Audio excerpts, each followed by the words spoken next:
Hello everyone, welcome back to my channel. आज हम start कर रहे हैं अपनी यूनिट 5 जो है टेक्सटाइल से रिलेटेड। और आज इसमें हम लोग बात करेंगे रेशे का वर्गीकरण और उसके रसायन के बारे में। बेसिकली पहले देखते हैं कि हमारा सिलेबस क्या क्या दिया है इन्होंने वस्त्र एवं सिले कपड़े में, यानी कि यूनिट 5 टेक्सटाइल्स में। इन्होंने 4 पार्ट्स में यानी कि 4 मेन हेडिंग्स में मांगा है रेशे का वर्गीकरण और उसका रसायन, यानी कि आपका फाइबर क्लासिफिकेशन और उसके केमिकल जो स्ट्रक्चर होता है, परिधान की बनावट एवं उसकी सजावट, यानी कि गारमेंट कैसे बनता है, क्या है और उसको कैसे हम डेकोरेट करते हैं, कपड़ों की रंगाई एवं धुलाई, विभिन्न अवसरों और विभिन्न मौसमों में लिबास का चुनाव और निर्माण। ये सारी चीजें इन्होंने पूछी हैं। आपको देखने में बहुत ही शॉर्ट लगेगा कि बहुत छोटी सी बातें पूछी हैं, लेकिन अगर आप इस रसायन की बात करें तो ये पूरा केमिकल फॉर्म में चला जाता है। अगर आप ये सजावट की बात करें तो इसमें टाई एंड डाई, आपका बाटिक, आपकी ये सारी चीजें आ जाती हैं। बनावट की बात करें तो इसमें आपका जो बेसिक स्ट्रक्चर होता है कि जैसे आपके जो सिंथेटिक फैब्रिक्स हैं वो कैसे बनते हैं, जैसे विस्कोस रेयॉन है, ये सारी चीजें वो कैसे बनती हैं, तो उसमें आ जाता है। और रंगाई में भी सेम आपका ये टाई एंड डाई, आपका बाटिक, आपका जो डाइंग का मेथड होता है वो सारी चीजें आती हैं। धुलाई में आपका जितने भी मतलब मेथड होते हैं अलग अलग, हर कपड़े को, जैसे सिल्क को धुलने के, कॉटन को धुलने के, वूल को धुलने के, वो सारी चीजें आएंगी। और विभिन्न अवसरों और मौसम में लिबास का चुनाव और उसका निर्माण, ये एक जर्नल और इजी टॉपिक है, इसको हम लोग लास्ट में देखेंगे। तो चलिए पहले बात करते हैं रेशे का निर्माण और उसके रसायन के बारे में। सबसे पहले हम क्लासिफिकेशन देख लेते हैं फाइबर का। फाइबर को अगर हम ब्रॉडली डिवाइड करें तो 2 पार्ट्स में डिवाइड करते हैं। एक है हमारा नेचुरल फाइबर्स और दूसरा है हमारा आर्टिफिशियल फाइबर्स। पहला क्या है हमारा नेचुरल, जो हमें हमारे नेचर से, हमारी प्रकृति से प्राप्त होते हैं और उनमें हम थोड़ा सा मॉडिफिकेशन करके, थोड़े से चेंजेस लाके उसको हम अपने उपयोग लायक बना लेते हैं, वो हमारे नेचुरल फाइबर्स है। आर्टिफिशियल फाइबर्स जो मैन मेड होते हैं, ह्यूमन मेड होते हैं, जो केमिकल के थ्रू बनते हैं, जो आर्टिफिशियल होते हैं, जिनको हम नेचर से नहीं लेते, जिनको हम कुछ केमिकल रिएक्शंस के थ्रू बनाते हैं, वो हमारे आर्टिफिशियल फाइबर्स होते हैं। तो आपको बेसिक डिफरेंस पता चल गया होगा। अगर हम बात करें सबसे पहले नेचुरल फाइबर्स को, तो नेचुरल फाइबर्स में आपके आते हैं वेजिटेबल फाइबर्स, एनिमल फाइबर्स और मिनरल फाइबर्स। कौन कौन से फाइबर्स हैं? वेजिटेबल फाइबर्स, यानी कि वो फाइबर्स जो हमें शाक सब्जियों से मिलते हैं या हमें फूल पत्तियों से मिलते हैं, वो फाइबर्स। दूसरे एनिमल्स जो कि हमें जानवरों से प्राप्त होते हैं। और तीसरे हैं मिनरल फाइबर्स, जो हमें अपने आसपास में जो मिनरल्स हैं उनसे प्राप्त होते हैं। तो वेजिटेबल फाइबर्स की पहले अगर हम बात करें तो इसमें आता है आपका सेल्यूलोज फाइबर, यानी कि जो वेजिटेबल्स होती हैं उन जो सेल्यूलोज होता है उनका, उससे हमें फाइबर्स मिलते हैं। तो उसमें मिलते हैं हमें सीड से। सेल्यूलोज में भी डिवीजन है, आपका सीड यानी कि आपके बीज से जो मिलता है, जो है आपका कॉटन। आपने कॉटन बॉल देखी होगी, तो कॉटन बॉल जो होती है वो सीड होती है। तो आपसे पूछा जा सकता है कि कॉटन किस प्रकार का फाइबर है, तो आप बताएंगे कि वो सेल्यूलोजिक फाइबर है, जो कि कॉटन की जो सीड होती है उससे मिलता है। और ये एक नेचुरल फाइबर है, वेजिटेबल फाइबर है। ठीक है, तो आपको कॉटन से रिलेटेड 4 चीजें यहाँ पता चलनी है। क्या क्या? एक तो कॉटन सबसे पहले आपको याद रखना है, ये रहा। फिर ये सीड फाइबर है, ये एक सेलुलोजिक फाइबर है, ये एक वेजिटेबल फाइबर है और एक नेचुरल फाइबर है। तो ये 4 चीजें आपको याद रखनी है। फिर उसके बाद आता है आपका बास्ट या स्टेम। ये जो फाइबर होता है इसको भी फर्दर डिवाइड किया गया है। जैसे स्टेम से जो मिलती हैं, जो तने से जो मिलता है आपको, वो होते हैं आपका फ्लेक्स। फ्लेक्स आपको तने से मिलता है। जूट आपको तने से मिलता है। हेम्प और रेमी, ये जो आपके फाइबर्स हैं ये आपको किसी भी पेड़ के तने से प्राप्त होते हैं, यानी कि स्टेम से प्राप्त होते हैं। आपको अगर इंग्लिश में समझ में नहीं आ रहा है तो आप हिंदी में, मैं आपको एक्सप्लेन कर रही हूँ, तो आप उसको चार्ट को बहुत इजीली बना सकते हैं। चार्ट के थ्रू ही लर्न कीजिएगा, आप उसको एज अ थियोरी नहीं लिखिएगा, वरना आपको बहुत बर्डन लगेगा देखने में इसको। फिर उसके बाद है हमारा वेजिटेबल सोर्स में ही फ्रूट, थर्ड टाइप का फ्रूट में आपको मिलता है कोएड। कोएड कोयर जो होता है, जो आपका नारियल होता है ब्राउन वाला, नारियल जिससे हम चटनी बनाते हैं, उसके जो रेशे होते हैं ऊपर के, वो होता है कोयर। उससे जो हमें रेशे प्राप्त होते हैं, उससे जो फाइबर बनता है, फैब्रिक बनता है, वो हमारा कोयर होता है। तो अगेन कोयर जो है वो फ्रूट से मिला है, फ्रूट जो है वो सेलुलोज है, सेलुलोज जो है वो वेजिटेबल है और नेचुरल की कैटेगरी में आता है। फिर उसके बाद हम बात करते हैं लीफ के बारे में। हमने कहाँ कहाँ से फाइबर ले लिए वेजिटेबल्स में से? सीड से ले लिए, सीड से थोड़ा ऊपर चले स्टेम से ले लिए, उसके फ्रूट से ले लिए, उसकी लीव से। अब लीव में है आपका पाइनएप्पल लीव, बनाना लीव। तो ये जो चीजें होती हैं इनसे भी हमें आपको फाइबर मिलता है, बनाना लीफ से और पाइनएप्पल लीफ से। और ये कैसा फाइबर है? ये है आपका लीफ का फाइबर, यानी कि वेजिटेबल फाइबर्स में लीफ से जो पत्तियों से प्राप्त हो रहा है वो है पाइनएप्पल और बनाना फाइबर। फिर उसके बाद हम बात करें अगर एनिमल सोर्स की, तो जो एनिमल सोर्स है वो हमारा प्रोटीन का सोर्स है। देखिए वेजिटेबल सोर्स जो है वो सेलुलोज का सोर्स है, और जो हमारा एनिमल सोर्स है वो हमारा प्रोटीन का सोर्स है। तो इससे आपको क्लियर हो जाएगा कि हमें प्रोटीन सोर्स की अगर बात कर रहे हैं तो हम एनिमल सोर्स की बात कर रहे हैं। एनिमल्स में हमें दो तरीके से हमें मिलते हैं फाइबर्स। पहला है हेयर्स से, जो हम जानवरों के बालों को काट कर उनसे बनाते हैं, जैसे कि भेड़ से जो ऊन मिलती है। और दूसरा है कोकून, यानी कि सिल्क, जो हमें सिल्क मिलता है, कोकून मिलता है उससे। वो भी हमारा प्रोटीन फाइबर है, क्योंकि वो हमें एक जानवर से मिल रहा है। तो हेयर्स में अगर हम बात करें तो वूल हमें शीप से मिलता है। आपको ये याद रखना है क्लासिफिकेशन कि आप सब, हम यहाँ बात कर रहे हैं एनिमल सोर्स की, जो कि प्रोटीन सोर्स ऑफ फाइबर्स हमें प्रोवाइड करते हैं। फिर एनिमल में हम बात कर रहे हैं हेयर्स वालों की, तो हेयर में जो हमें बात कर रहे हैं वो है वुल, यानी कि वुल हमें किससे मिलता है? शीप से। ये आपको मैच द फॉलोइंग में भी पूछा जा सकता है, और आपको ट्रू फॉल्स में भी, मतलब एक तरीके से पूछा जा सकता है कि जो वूल है वो हमें कश्मीरा गोट से मिलती है, हाँ नहीं, या फिर कोई भी आपसे और ऑप्शंस पूछे जा सकते हैं इस तरीके से। तो आपको इनके ये मैचिंग्स याद रखनी है कि आपके कौन से वाले एनिमल प्रोटीन वाले जो फाइबर हैं वो किस जानवर से मिलते हैं। तो वुल यानी कि ऊन हमें शीप से मिलती है, मोयर हमें अंगोरा गोट से मिलती है, या और हमें ये क्या है, कश्मीर जो है, कश्मीरा जो है वो कश्मीरा गोट से मिलती है। एल्फा एल्फा एल्फा का लामा गोट से मिलती, लामा से यानी कि कैमल फैमिली से ये मिलता है हमको। और फिर है अंगोरा, जो हमें रैबिट से मिलती है। तो ये सारे ही जो हमें फाइबर्स मिलते हैं, जो हम प्रोटीन के होते हैं, हेयर सोर्सेस से मिलते हैं, यानी कि इनके बालों से मिलते हैं, वो अलग अलग जानवरों से मिलते हैं। अंगोरा रैबिट से मिल रहा है आपका, अल्फा आपका जो है वो लामा से मिल रहा है, जो कैमल फैमिली होती है। आपका जो कश्मीरा है वो कश्मीर गोट से मिल रहा है। मोयर आपका अंगोरा गोट से मिल रहा है। वुल आपका शीप से मिल रहा है। फिर उसके बाद अगर बाद हम बात करें अगर कोकून की, तो कोकून जो है वो हमें सिल्क देता है, और सिल्क में भी हमारी दो तरीके की सिल्क होती हैं। एक होती है आपकी कल्टीवेटेड सिल्क, जो कि मलबरी सिल्क देती है हमको। दूसरी होती है हमारी वाइल्ड सिल्क।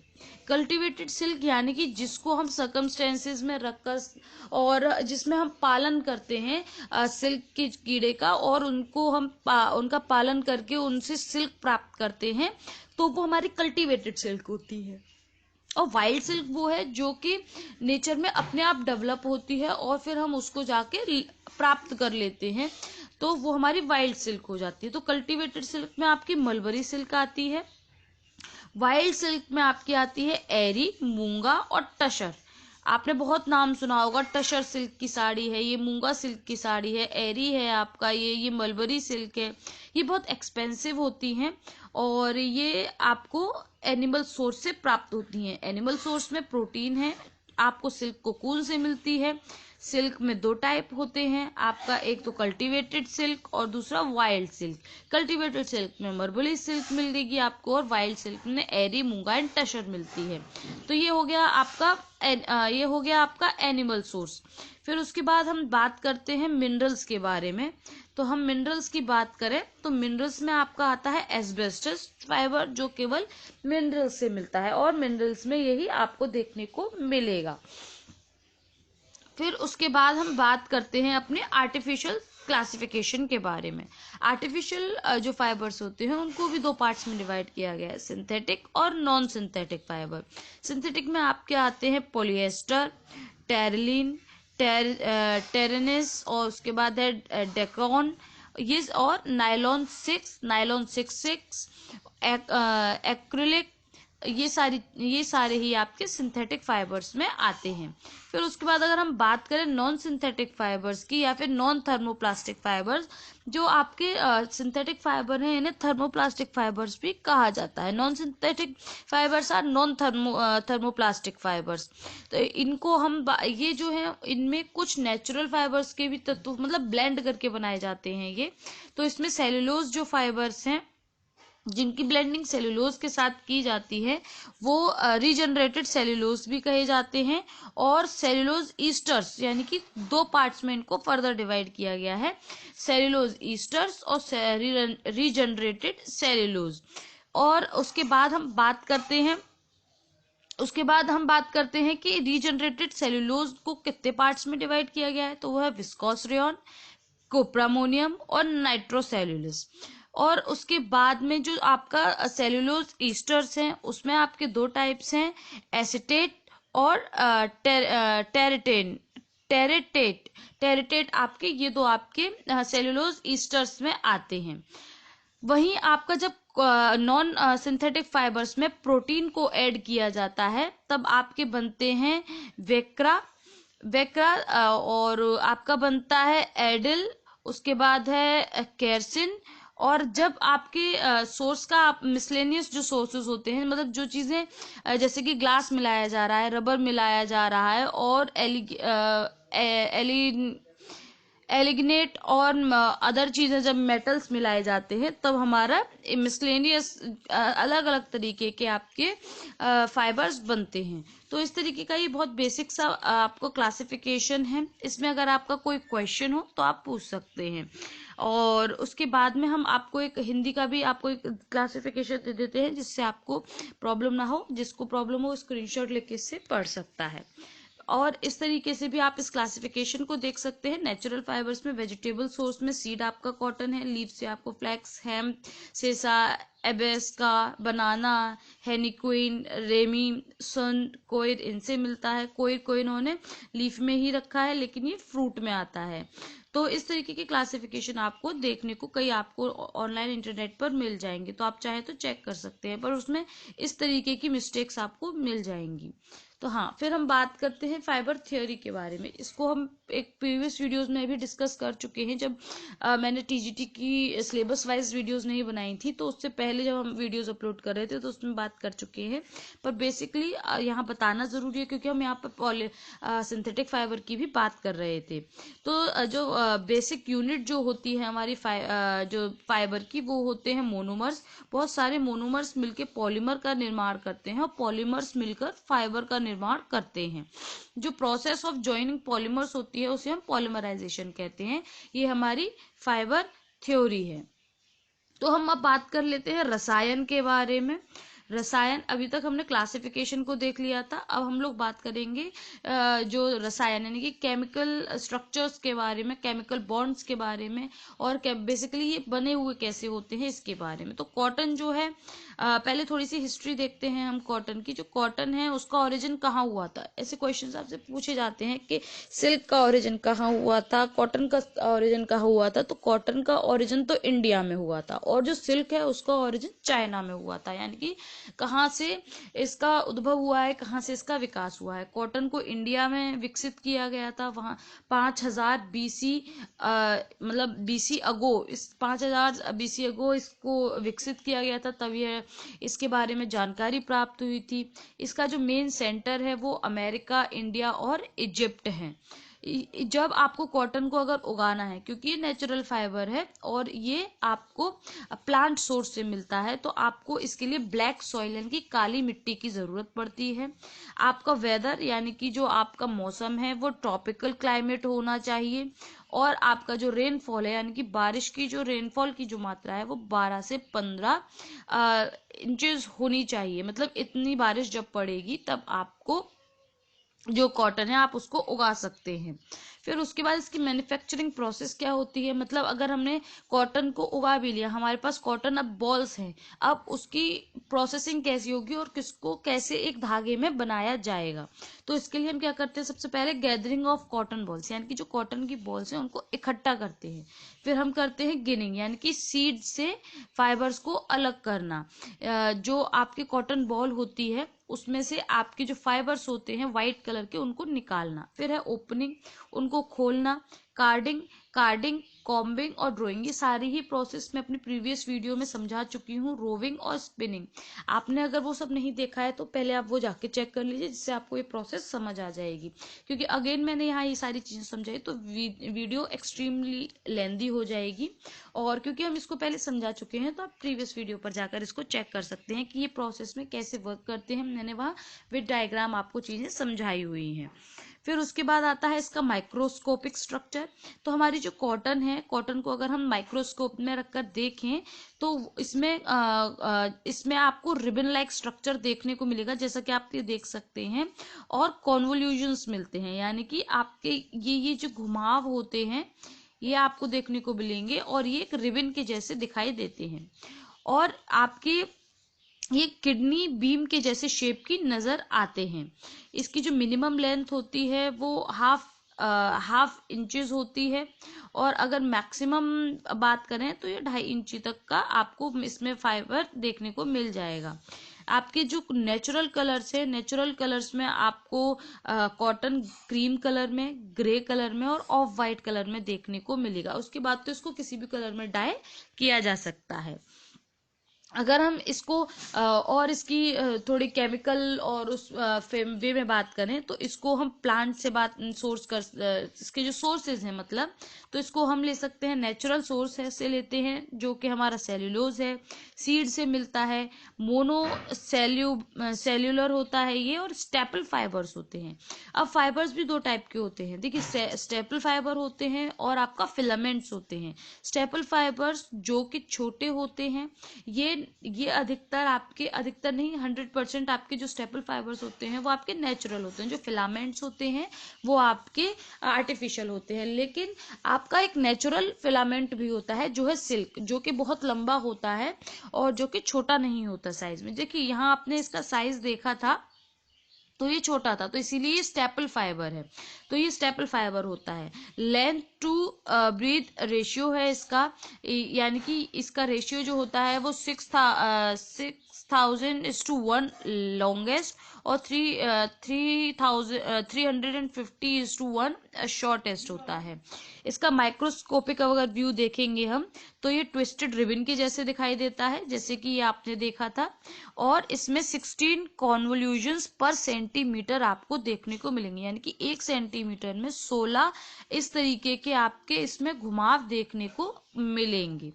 फिर है the most important chemical group on the cotton polymer ROH। जो आपका कॉटन पॉलीमर है इसमें जो मोस्ट इंपॉर्टेंट ग्रुप होता है केमिकल का वो हाइड्रोक्सिल ग्रुप होता है, और आपका मिथाइलोल ग्रुप होता है CH2OH। यही आपकी सारी केमिकल रसायन है जो आपको पूछा जाता है, जो आपको देखने में बहुत इजी लग रहा होगा, बट ये सारी चीजें आपको याद रखनी कि इस पर 2 ग्रुप्स जो हैं वो पाए जाते हैं, OH और CH2OH। और ये क्रिस्टलाइन फाइबर होता है। Hydrogen bond are the most dominant and most important force of attraction present in the polymer structure of cotton। Cotton को बांधे रखने के लिए उसकी जो स्ट्रॉन्गनेस है उसको बढ़ाने के लिए इसमें हाइड्रोजन बॉन्ड देखने को मिलता है। हमने टाइप्स ऑफ बॉन्ड भी अपनी प्रीवियस वीडियो में डिस्कस किए हुए हैं, अगर आपने वो नहीं देखे तो आप उनको भी जाके चेक कीजिएगा। फिर है इसकी फिजिकल प्रॉपर्टीज, तो ये गीला होता है तब ज्यादा स्ट्रांग होता है। इसकी इलास्टिसिटी यानी कि इसके खिंचाव की जो प्रकृति है वो लो होती है। इसमें रिंकल्स और एब्जॉर्प्शन रिंकल्स जल्दी पड़ते हैं, मतलब सिकुड़ जल्दी जाता है ये, और इसमें किसी भी मॉइस्चर को एब्जॉर्ब करने की, सोखने की क्षमता अच्छी होती है और ज़्यादा होती है। केमिकल प्रॉपर्टीज की बात करें तो रेजिस्टेंस टू एल्कलीज, यानी कि ये एल्कलीज से जो है वो मतलब खराब जल्दी नहीं होता है। स्ट्रॉन्ग एसिड इसको डिस्ट्रॉय कर देती हैं, मतलब स्ट्रॉन्ग एसिड्स अगर इस पर डालेंगे, अगर एसिड गिर जाएगा तो ये वहीं से खराब हो जाएगा, फट जाएगा। सनलाइट से मतलब इसको कोई ज़्यादा प्रभाव नहीं पड़ता है, और ये येलोइश कलर का बहुत जल्दी हो जाता है। अगर आप इसको बहुत लंबे समय तक यूज करते हैं तो इसका जो कलर है वो येलोइश हो जाता है। तो यहाँ हमने आज कॉटन को डिस्कस कर लिया है। नेक्स्ट वीडियो में हम लोग बात करेंगे सिल्क के बारे में। अगर वीडियो अच्छी लगी हो, समझ आया हो क्लासिफिकेशन और कॉटन का भी सारा रासायनिक जो भी उसकी बातें थी वो, तो वीडियो को लाइक करें, शेयर करें और कमेंट करें। कोई भी क्वेश्चन हो, कोई भी चीज़ समझ ना आई हो तो कमेंट सेक्शन में बताएं, क्योंकि एग्जाम में क्वेश्चन लेकर ना जाएं बल्कि आंसर साथ में लेकर जाएं, वो बहुत ज़रूरी है। और प्रिपरेशन को स्टार्ट रखिए। ऐसा नहीं है कि अभी फिर से आपकी विज्ञप्ति नहीं आई है तो आप अभी तैयारी नहीं करेंगे। तो आप कछुए की चाल चलें, ना कि खरगोश की। तो आपको पता है कि अगर आप कछुए की चाल चलेंगे तो क्या होगा, और खरगोश की चाल चलेंगे तो क्या होगा। तो thank you for watching my video and have a good day. Bye bye.